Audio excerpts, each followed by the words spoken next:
কর্মী হওয়া পাতিছে ইয়াতে আমি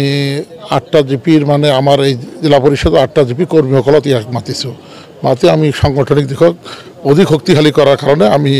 এই সভাখন আজি পাতিছোঁ নামটো চৰ্চাত আহিছে এতিয়া দলে মানে আমি এটা দলৰ সৈনিক দলে যি দায়িত্ব দিয়ে সেই দায়িত্ব হিচাপে আমি কাম কৰি যাম দলে আমি দলৰ এতিয়া কংগ্ৰেছ দলৰ এখন সৈনিকক দলে যি দায়িত্ব দিয়ে সেই দায়িত্ব আমি মোৰ পাতি ল'ম কালাপানী আপোনালোকে নিশ্চয় চাইছে কালাপানী জিলা পরিষদ আমার এইবার কংগ্রেসের দুর্গ এইবার আমি কালাপানী জিলা পরিষদে কংগ্রেসের যাকে টিকিট দিব মোটামুটি এইখন জিলা পরিষদ একদম মানে অসমৰ ভিতৰত ৰেকৰ্ড কৰি জিকিব ৰাইজৰ সকলে আমি 100% সঁহাৰি পাইছোঁ আমি আশা কৰাৰ ধৰণে বেছি সঁহাৰি পাইছোঁ আমি ভাবিছিলোঁ যে এটা সৰু কৰ্মী সভা মাতিম আমাৰ 400-500 মানুহ হ'ব কিন্তু ইয়াতে আমাৰ 5-6,000 মানুহ হৈ গৈছে আমি যথেষ্ট উৎসাহী যে এইখন জিলা পৰিষদ আমাৰ নিশ্চিতভাৱে কংগ্ৰেছৰ দখলত আহিব কালাপানী জিলা পৰিষদৰ অন্তৰ্গত ধানোৱা গাঁও পঞ্চায়তৰ মাহমুদ হুছেইনৰ ঘৰত চহদ্দত এখন কংগ্ৰেছ দলৰ কৰ্মী সভা আহ্বান কৰা হৈছে এই সভাটো আসলতে কৰ্মীসকলক সক্ৰিয় কৰাৰ কাৰণেই উৎসাহিত কৰাৰ কাৰণেই এই সভাখন পতা হৈছে এই সভাৰ জৰিয়তে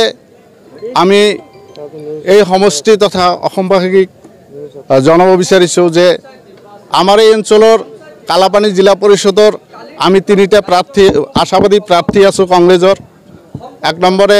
মই নিজে নুৰ মোহাম্মদ শেখ এক্স MDC বুলি কয় মানুহে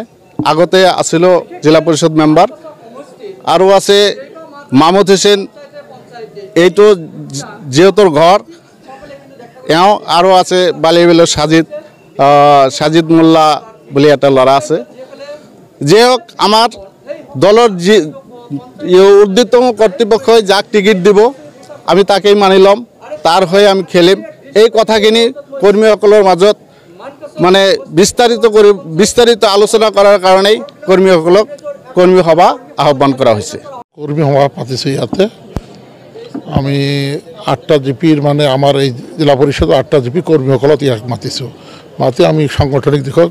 অধিক শক্তিশালী কৰাৰ কাৰণে আমি এই সভাখন আজি পাতিছোঁ নামটো চৰ্চাত আহিছে এতিয়া দলে মানে আমি এটা দলৰ সৈনিক দলে যি দায়িত্ব দিয়ে সেই দায়িত্ব হিচাপে আমি কাম কৰি যাম দলে আমি দলৰ এতিয়া কংগ্ৰেছ দলৰ এখন সৈনিকক দলে যি দায়িত্ব দিয়ে সেই দায়িত্ব আমি মোৰ পাতি ল'ম কালাপানী আপোনালোকে নিশ্চয় চাইছে কালাপানী জিলা পরিষদ আমার এইবার কংগ্রেসের দুর্গ এইবার আমি কালাপানী জিলা পরিষদে কংগ্রেসের যাকে টিকিট দিব মোটামুটি এইখন জিলা পরিষদ একদম মানে অসমৰ ভিতৰত ৰেকৰ্ড কৰি জিকিব ৰাইজৰ সকলে আমি 100% সঁহাৰি পাইছোঁ আমি আশা কৰাৰ ধৰণে বেছি সঁহাৰি পাইছোঁ আমি ভাবিছিলোঁ যে এটা সৰু কৰ্মী সভা মাতিম আমাৰ 400-500 মানুহ হ'ব কিন্তু ইয়াতে আমাৰ 5-6,000 মানুহ হৈ গৈছে আমি যথেষ্ট উৎসাহী যে এইখন জিলা পৰিষদ আমাৰ নিশ্চিতভাৱে কংগ্ৰেছৰ দখলত আহিব কালাপানী জিলা পৰিষদৰ অন্তৰ্গত ধানোৱা গাঁও পঞ্চায়তৰ মাহমুদ হুছেইনৰ ঘৰত চহদ্দত এখন কংগ্ৰেছ দলৰ কৰ্মী সভা আহ্বান কৰা হৈছে এই সভাটো আসলতে কৰ্মীসকলক সক্ৰিয় কৰাৰ কাৰণেই উৎসাহিত কৰাৰ কাৰণেই এই সভাখন পতা হৈছে এই সভাৰ জৰিয়তে আমি এই সমষ্টি তথা অসমবাসীক জনাব বিচাৰিছোঁ যে আমাৰ এই অঞ্চলৰ কালাপানী জিলা পৰিষদৰ আমি 3টা আশাবাদী প্ৰাৰ্থী আছোঁ কংগ্ৰেছৰ 1 নম্বৰে মই নিজে নুৰ মোহাম্মদ শেখ এক্স MDC বুলি কয় মানুহে আগতে আছিলোঁ জিলা পৰিষদ মেম্বাৰ আৰু আছে মাহমুদ হুছেইন এইটো যিহেতুৰ ঘৰ এওঁ আৰু আছে বালিবিলৰ সাজিদ মোল্লা বুলি এটা ল'ৰা আছে যে হোক আমাৰ দলৰ যি ঊৰ্ধ্বতম কৰ্তৃপক্ষই যাক টিকিট দিব আমি তাকেই মানি ল'ম তাৰ হৈ আমি খেলিম এই কথাখিনি কৰ্মীসকলৰ মাজত মানে বিস্তাৰিত আলোচনা কৰাৰ কাৰণেই কৰ্মীসকলক কৰ্মী সভা আহ্বান কৰা হৈছে যিকোনো খবৰৰ বাবে যোগাযোগ কৰক